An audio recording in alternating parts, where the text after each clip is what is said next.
Hey, we're here today at Eastern Wayne Elementary School, and we're here to show you what we look for on a health inspection with Wayne County Environmental Health. I'm Shane Smith, I'm the Food and Lodging Supervisor for Wayne County, and this is Amanda Grantham. And we'll be glad for you to accompany us as we walk through Eastern Wayne and show you what we look for on our health inspections. One of the most important things we look at when we do our inspection is actual hand washing. Using your hands is some of the most important tools in a kitchen, so the important thing is to wash hands properly. As you can see on this sign, we have the steps in effective hand washing actually spelled out for the employees. But the main thing is you want to have your hands wet, have antibacterial soap, lather and soap your hands, forearms, in between fingers and nails for at least 20 seconds. Use a nail brush if you do have long nails to get in between your nails and cuticles. After so, you rinse for approximately 10 seconds. And then before turning the water off, you want to grab your paper towel and dry your hands thoroughly. And then use the paper towel to turn off the water faucet. That way you prevent recontaminating your hands with any kind of microbes or bacteria or viruses that were on them before. So that's the most important thing as far as to make sure you don't recontaminate your hands. But a lot of people overlook hand washing as something simple, but in doing it the right way, we actually look at preventing foodborne illness. One of the first things we do when we walk into a facility is to make sure they have active managerial control on factors to take care of their food contact surfaces, and that means an effective sanitizer. All food contact surfaces, whether it be cutting boards, chop tables, knives, anything that's going to be a food contact actually has to be cleaned and sanitized between each use. In order to have an effective sanitizer, there's a couple different methods that North Carolina recognizes that'll be an effective sanitizer in order to reach the parts per million of effectiveness in chlorine or quaternary ammonium. Here at Eastern Wayne Elementary School, they use a chlorine-based sanitizer. So basically what we're going to look for, they have a sanitizing solution, which it is labeled. All chemicals have to be labeled in any kind of fit institution. And we also have a soapy with a dish rag water. The sanitizer needs to be at least between 50 to 200 parts per million, so we use a chlorine test strip, and then we have our testing kit method in the back. So here, as you can see, it's right between 50 and 100 parts per million, so it is an effective sanitizer. If it is too low on the parts per million scale, it will not effectively kill any kind of viruses or bacteria. And if it's too strong, if it goes above 200 parts per million, it can actually leave a toxic residue, which will last longer and actually be harmful to people. So we want to make sure it's in between those areas. So what they would do is they would come back and clean with an effective cleaner first, and then come back with a sanitizer and allow that to air dry in order to kill any kind of bacteria. And that's one of the first things we check before we start checking food surfaces. The next thing we'll look at them checking their thermometers. There's a certain way to calibrate thermometers each day to make sure they're within the holding temperatures. So what we do is get a full cup of ice with 1/3 filled with water. We put the stem thermometers into the ice water, and it's supposed to read 32 degrees of the freezing point of water. If for some instance the thermometers are off, they can be calibrated. The stem thermometers have a small nut on the back that can be twisted with the holder, and they're supposed to come in each day before they do operations and make sure they have a working thermometer and it is calibrated. So this is one of their managerial controls to make sure they are checking proper temperatures and the temperatures that they do check are actually correct. In North Carolina, we register if it's plus or minus 2 degrees, so it can be a little bit off, but anything above that would be a violation. And as you can see on all the thermometers we have here, they're all within 32 degrees.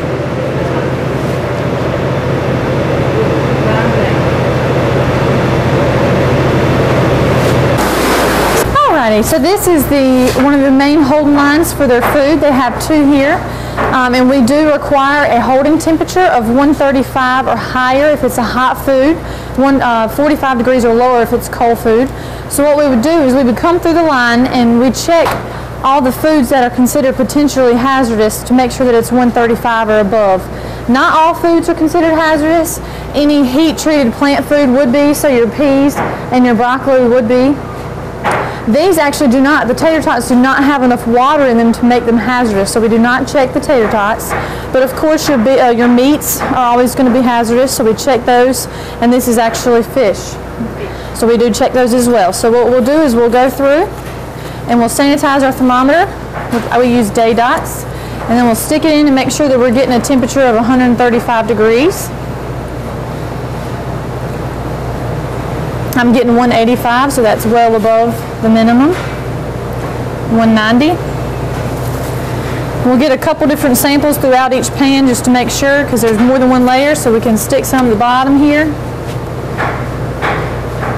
They're in the 170s. So then we can get a good selection of each food, and we'll move on to the next one, and so on.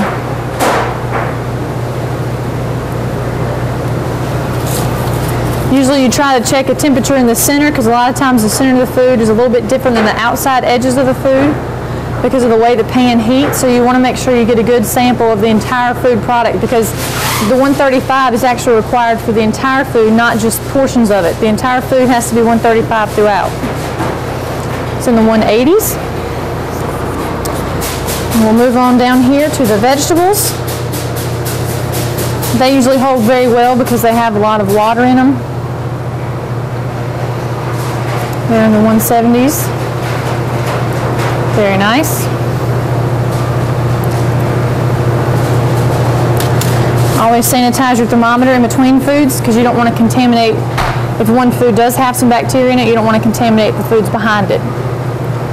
So always sanitize in between each check. 190. And we're good. And applesauce and coleslaw are not actually considered hazardous. Coleslaw, mainly because commercial mayonnaise is not considered potentially hazardous. It has a high enough acidity to where bacteria will not grow. So the state has ruled that coleslaw is not hazardous if it's made with commercial mayonnaise. And one other thing I wanted to point out was the hygiene that the employees do wear. They wear clean aprons, and they wear hairnets, which you can't see because they're wonderfully blended in. But the best thing about this outfit that she has on is the gloves. We do require anybody that's handling food to use some sort of a utensil or a glove. They cannot just grab the food with her bare hands. So she could not come over and grab these fish fillets and put them on the bun with her bare hands. She would have to use gloves or wear some type of utensil. So they do a very good job, and they use their gloves, which is what we're encouraging.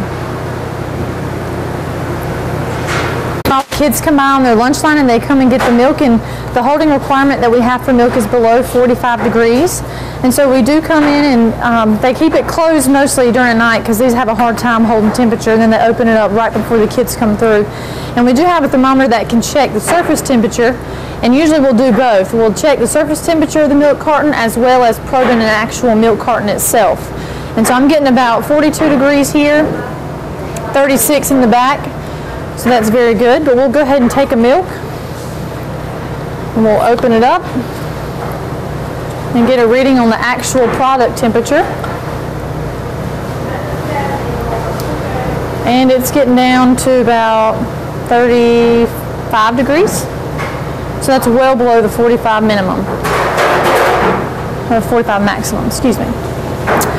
And they also are required to keep a thermometer in here so that they can also keep a check on the air temperature of the cooler themselves. We require all coolers to have a thermometer inside, because a lot of times they can, the coals can get dirty or whatever, and the air temperature will be a lot higher than you think it needs to be. So we require a thermometer so they can look at it and make sure that it's holding about 40 degrees, which will keep all the food below 45. After checking the serving temperatures of food, the next thing we're going to look at is actually how food is stored in their coolers and hot holding units. All coolers must be kept below 45 degrees. Anything that's potentially hazardous has to be stored in order of the cook temperature that it would be served. So for instance, if we had raw food here on the bottom of the cooler stuff, poultry or any kind of chicken or turkey would be on the very bottom. Then you would have ground meat such as hamburger, pork products, whole muscle steak such as ribeye steak or a T-bone, fish, and then any kind of already cooked food or vegetables would be on top of that. So you want to store items in accordance to the manner they're going to be cooked. That way there is no cross-contamination as far as if something would drip onto another. The final cook step would kill that bacteria, so it would not become a potentially hazardous food. For what we're going to look for here, they have an employee food chef, so any kind of employee foods are stored away from the items that are going to be served to the public. You have orange juice, cheese, and then you have some items that are going out to the barn. You got slaw, and then you have some sort of, I guess that would be tuna salad. So we want to check and make sure we get proper temperatures. Anything is below 45 degrees. And that the items are covered inside the cooler. When we do food temperature checks, we want to check it in several different areas, because if it's a cooling product, some items will cool at different rates, depending on how thick the food is or what type of food they are cooling down. what product is available. So you want to check it on the corners, and then you also want to check it several places in the middle to make sure it's cooling properly throughout the food and not just in one area.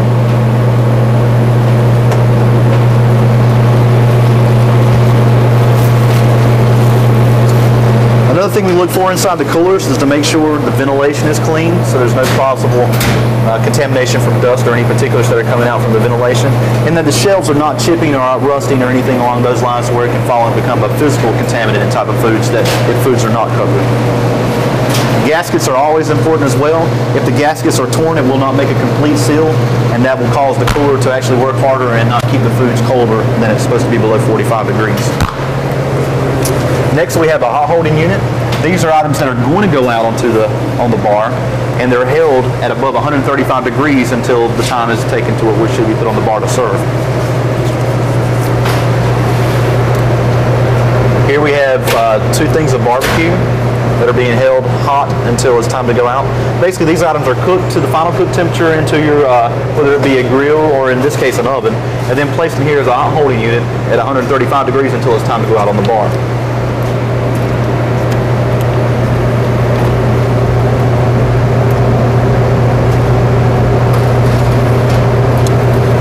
And the same way we check with cooling, we want to check in heating to make sure that it is being heated properly throughout the material. Some things may be thicker, such as stews or chilies, any kind of soups may be thicker in the middle than on the outside, so we want to make sure it's heating throughout. Walk-in cooler. And the same rules apply as far as their small holding unit. This is just a larger holding unit where they used to hold not only the food that is being cooled for today, but food that is going to be kept cold until it's prepared to serve. We want to make sure everything is off the floor of at least 12 inches. If it's not, it can be at least 6 inches, but it has to be on rollers. And the reason being is so you can get underneath things and clean if anything spills, or if there's any kind of ability it can be swept underneath without food being stored on the floor. So you're looking for prevention of cross-contamination with any kind of physical contaminants as far as cleaning or spills or anything like that. All your shelves here are stainless steel. It needs to be something that's going to be rust resistant, non-corrosive, so most people will use a stainless steel shelf, or at least something with a wax coating on top that will prevent any kind of rust or mold or any kind of buildup that would happen in a cooler. The lights that you have to be shielded. Any kind of lights that are in a food contact area have to be shielded just in case it would bust or break. That way the light bulb can't actually contaminate any kind of food it would catch inside the glass dome that we have. Okay, as you see here, we've got a holding cabinet that's got their French fries. We're going to check an air temperature to make sure it's below 45 degrees, and right now we're reading about 25 degrees inside the air cabinet, so it's well below 45 that we need for the cold hold. And then you have pizza that's already prepared. This pizza's already been prepped and is ready to go into the oven, but instead of leaving it open, they've come back and put a wax covering on top of it, and that's preventing any kind of dust or any kind of physical contaminants. So any kind of food that's already prepared and is being ready to ship down to be cooked has to have some sort of protective barrier so it's not being contaminated from any kind of opening and closing of the door. And even with that covering, we're still getting about 40 degrees surface temperature. One other thing that we look for is how food is stored, just like we look out here. As you can see in the bottom, we have ground beef. That's the most raw product that they have. And anything that is stored above is already a pre-cooked item. You have pre-cooked ham, and then you have packets for sauce, packets for salad dressings, and even some salads that are already prepared. So they are storing items according to cook temperature, and that will prevent that final step of cross-contamination. One item that we do not see in this cooler, but is what we see in prevalent in a lot of our restaurants when we come and do our inspection. We want to make sure if they are cooling foods down, if they've cooked the food before, that they're cooling food in a manner to get it down to the appropriate temperature within a time frame. In North Carolina, we have 6 hours to bring it to the final cook temperature or below 135 degrees once it cools down to a temperature below 45 degrees. The most critical hours are the 2 hours right after it gets below 135, so you got 2 hours to get it from 135 to 70 degrees. And that's the danger zone when bacteria exponentially grows. The quicker you can bring it down through that cooling period, the less chance you'll have of actually having a foodborne illness. Several ways you can use that. You can use an ice bath method That means if you have a product, you can surround it in ice and cool it down quickly. You can put it in small, shallow pans, break it up from a large contamination to a small contaminant. And then you can also use a freezer, put it in a freezer, come back and stir it every 30 minutes to bring it down to get that 2-hour time period. Once you have that, you have additional 4 hours to get it from 70 degrees to 45 degrees. And those are methods that we look for. We'll come in when you ask, are you actively cooling anything, and actually get a temperature check while we're here doing a cooling thing. When we come in and do an inspection, as we're checking the coolers and cooling processes, we also want to make sure we get final cook temperatures. That's one of the first things we're going to ask. What are you actively cooking? What are you actively cooling? What are you actively reheating? So those are all parameters we look at to make sure they're hitting the proper temperatures. Here, as you can see, we have tater tots, fish fillets in both of your ovens here. So what we would do, if it's about a final, if it's getting ready to come out, we want to make sure it's hitting that final cook step. The final cook step is very important to make sure if it's a raw product, it's getting to the appropriate temperature to kill any kind of bacteria if it was a raw food. So for instance, your fish here, we want to make sure it is cooked all the way to the proper temperature. And as we see right here, it's 196 degrees. So all the way up to 200 now. That's very important if we're at a facility that actually is serving hamburger or chicken or something like that, and it doesn't meet that final cook temperature, and they're serving a raw product. That's where you have a foodborne illness that can get someone sick. So that's one of the most important things we'll check, is to make sure they keep the final temperatures.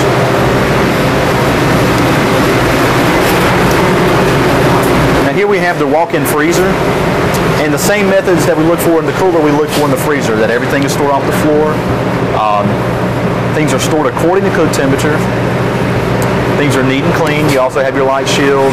Shelves should be stored in the same manner.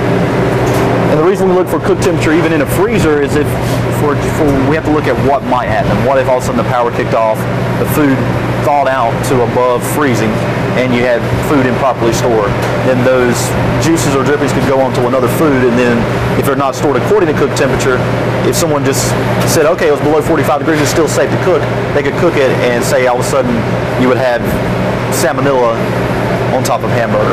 And you're going to cook hamburger to 155, chicken's going to be cooked to 165, so you're not going to cook it to that final cook step to kill that salmonella. So that's why we want to make sure foods are stored according to cook temperature, so they're used to kill that final cook step. So next we'll check the dish machine, and what we check for here mainly is the sanitizing of the pots and pans.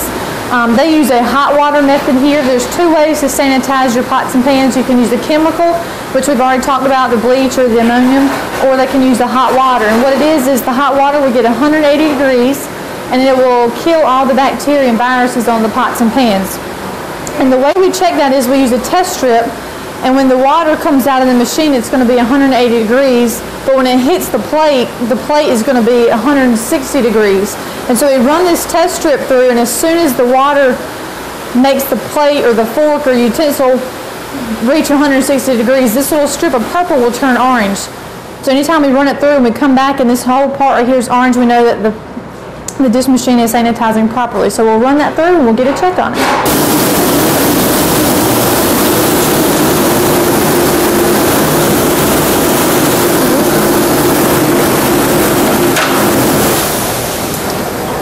So as you can see, this has turned orange all the way through, which means that their dish machine is working properly, which is very good. You can also see here on the side of the dish machine, they do have built-in dials that they can check for the wash, rinse, and sanitize temperature. And sometimes these dials do get a little off calibration, which is why we do require everybody to have a backup thermometer. And as you can see here, they keep theirs over here and they'll run it through, and this is actually a holding thermometer. So they can run it through and it'll hold at the highest temperature it got, and they can know that that water temperature is hot enough. So that's a way to check the machine behind those dials. Also, you can see over here is where they keep their chemical storage, which is very good because we want it to be kept away from any food storage or any dry foods or any single service items. So they keep theirs in a totally separate area. And these are all chemicals. All of them are labeled with what's inside the bottles. So that's a perfect example of how they should store their chemicals. Okay, this is their walk. Now when you're here into the actual working area, you have your 2-compartment, 3-compartment sinks, your actual cooking equipment, your stainless steel utensils, pots and pans, your hood system. What we're looking for here is that they all meet at least NSF or ANSI, which is American National Standard Institute code. Most of the things you'll see are stainless steel or some close approximation, and that way it's going to prevent any kind of rusting, any kind of mold or mildew. It's not going to be water absorption, so it's easy to clean, and it's going to be maintained for a long period of time. One of the things we want to make sure is we check the water temperature to make sure they have a minimum of 130 degrees coming out of the tap. And here we have 155.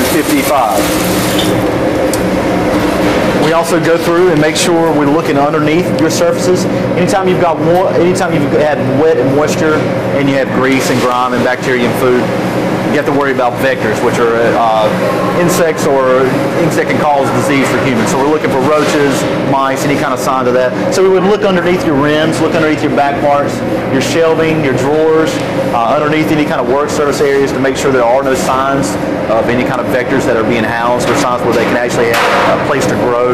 If things are getting kind of a large grease buildup, or you see signs of defecation from those vectors, and that'd be something that would be a markable offense. We want to make sure we point those out so we can get rid of those and make sure they have a pest control program that is at least happening at least once a month, and they're actively pursuing pest management.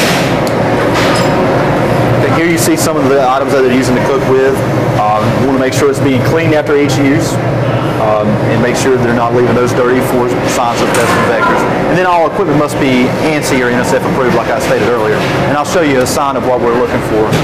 Equipment is approved equipment in the state of North Carolina. And like I stated before, what we're looking for is a NSF or ANSI approved, or at least similar equipment. It has to meet those standards. And NSF is the National Sanitation Foundation. It's a testing laboratory. So these equipment have been approved for restaurant and commercial grade equipment. So for instance, if you open up a restaurant or any kind of food stand facility, you're cooking food, you can't use home equipment like you would use in your home. It has to be restaurant or commercial grade. And these are two testing units that we look for to make sure they meet those standards.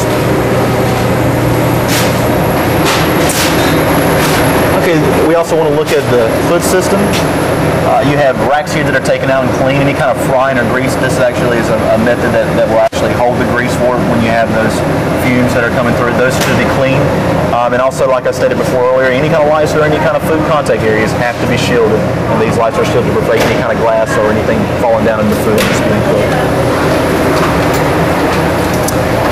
So we want to make sure, just like we look back there with the other equipment, that the equipment is being broken down and cleaned. So we would ask people to break down their slicers, can openers. We would open drawers, lift equipment, make sure once the equipment is cleaned and washed that it's actually being stored dry. And what I mean by that, if it's being washed and stored wet, you'll see a line of bacteria that will grow around equipment if it's being stacked wet. So things actually have to be stacked to air dry. And when we want them air dry, that way there's no method of actually water being absorbed and stay on equipment to prevent any kind of mold or bacteria.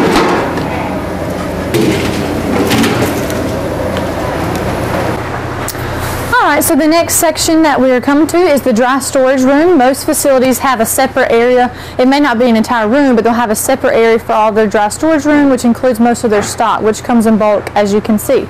A couple things we look for in here is we do have to make sure all the food and all of this stuff is stored off the floor. It's a minimum of 6 inches if it's on wheels, like this can racks here, or a minimum of 12 inches like these larger racks if it's stationary, because you need to have it to where it's easily accessible for cleaning under the racks. So we do a brief walkthrough. We look around under all the racks to make sure we don't see any bugs or to make sure they are cleaning properly. You don't want to see a layer of grime or dirt or dead roaches, which dead roaches are better than live ones, so that's always good. But we do allow them to keep the little sticky pads for pests. A lot of people use those in their dry storage room just to try to get a handle on bugs and such. A couple things we also look for is in the cans, especially anybody that serves bulk cans like this, we have to make sure they don't have dents in them. A lot of times if you have a dented can that's on one of the two seams or on the center seam, which is not always where the label is, if there's a dent on one of those 3 seams, it can harbor and grow botulism. And you won't really know until it's too late, but a lot of times when it's too late, the top of the can will swell, and you know that that can probably has a good chance of having botulism in it. And you cannot cook out botulism spores, so it can be very deadly if you eat it. Another thing we look at is dry storage bins like this. If you want to make sure that they're pest tight, you can't have any mice or insects or anything spill on top of it. You want to make sure that it's covered and sealed completely. And then they also have all of everything boxed neatly on the shelves. You want to make sure there's no chemicals stored in. If you see aerosols, you want to make sure that they're actual food grade and not any type of a chemical aerosol can. All of their single service has to be boxed up or actually just protected. It doesn't have to be in the box. We consider this plastic sleeve a method of protection, so they can leave that in the sleeve. You just don't want dust and other contaminants to get on top of their single service items. So this is fine. And you can walk around and look at the rest of the room. There's no chemicals stored above the food. Everything is packaged, organized neatly. They do date mark a lot of their stuff here, which we don't require, but the FDA food code does, so that's very good. They date it when they come in, so they know that they can use it before it expires. And we also require lighting in here to be accurate, and they do have enough lights. Their lights are in good shape. All of the shelves are in good shape. There's no rusting on the shelves. There's no buildup of grease or grime on the shelves, so they've done a very nice job in keeping the room clean. Okay, here we have the employee dressing area and locker room, bathrooms, your washing facilities, and your can wash or utility sink. The main things we want to look here is to make sure the employee bathrooms have hand washing signs available, that they do have soap and paper towels. You have a mixing faucet with hot and cold running water, antibacterial soap, and all water facilities are functioning properly.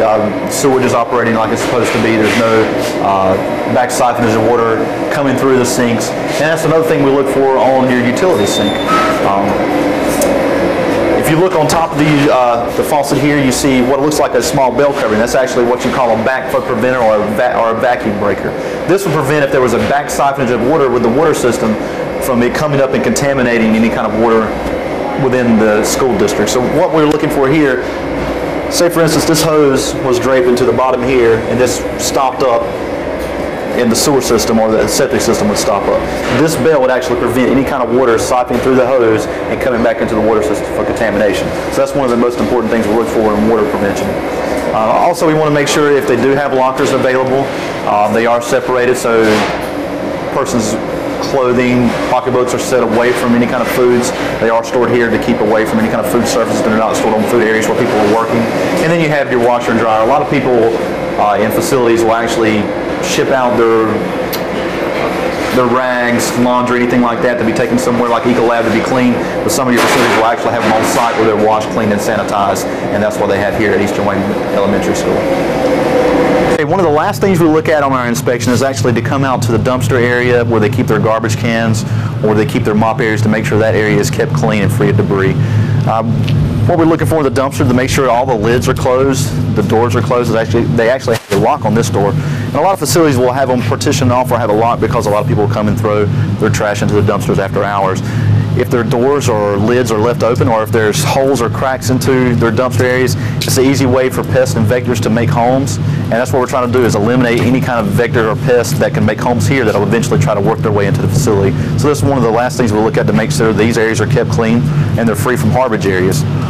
You also have an area back here where they're storing their mops, and they actually have another place where they can dump their wash water over here. And you want to make sure the mops and things are stored in a manner where they're not being dripped back on. For instance, here you've got a backflow preventer over here on your water spigot, just like we have in here. The mops are washed and kept up, and actually these mops should be stored the opposite way. You want to store them where once they're washed and rinsed out, the mops are not going to have water drip back down the handles and contaminate the handle surfaces. So we would actually prefer for them to be hung up the other way. Okay, so very lastly, after we finish the entire inspection, we would come to what we call filling out the grade sheet. And what we have is a 2-page grade sheet from the state of North Carolina. And this sheet is specifically for food service establishments, as your restaurants, your cafeterias, anywhere that serves and cooks food for the public. What we have is, the first page was our critical violation risk factors, and this is mainly the stuff that the CDC has realized is the most important in combating any foodborne outbreaks or illnesses. And this is stuff that we focus a lot of our inspection on: your holding temperatures, your cooling, your employee hygiene, your sanitizers, just making sure that all of that is in place to protect the public from a risk of foodborne illness. And so you can see that there's 2 point values on the grade sheet. The first one, anytime we come and it's the first violation, we'll mark it a half credit. If we come back and it's the exact same violation and it has not been corrected, that is when you go up to a full credit demerit. So the first time we come, it may be a 1.5, and if we come back the second time and it's the same, it'll be 3 points. Your second page is your good retail practices, and this is things such as cleanliness of the facility, making sure their thermometers are calibrated accurately, making sure their dumpsters are clean, making sure their floors are, they don't have holes in the ceiling, that sort of thing. And so this is the second page, and overall they're a lower point value than those important ones on your front page. And so we document anything that we saw that was wrong, and we sometimes comment some things just as an educational way. And then in the end, we'll tally up a score, such as here, they have 102 for Eastern Wayne Elementary. And the way they get that extra 2 points is they can complete a 12-hour Serve Safe Manager training class. And that's issued by the state of North Carolina. And they just take a class for at least 12 contact hours. They take an exam for Serve Safe, and if they pass, they get a certificate called Serve Safe. There's a couple other ones, but we do allow that for a 2-point bonus on their grade. So the maximum score you can have in a facility is 102. And they've done a very good job here. Thank you for accompanying us with our health inspection today. And we also like to thank Margaret Lewis here, who is the supervisor for Eastern Wayne Elementary School's kitchen. If you have any questions on the environmental health matters, whether it be food and lodging or even on-site wastewater, you can reach us at 919-731-1175.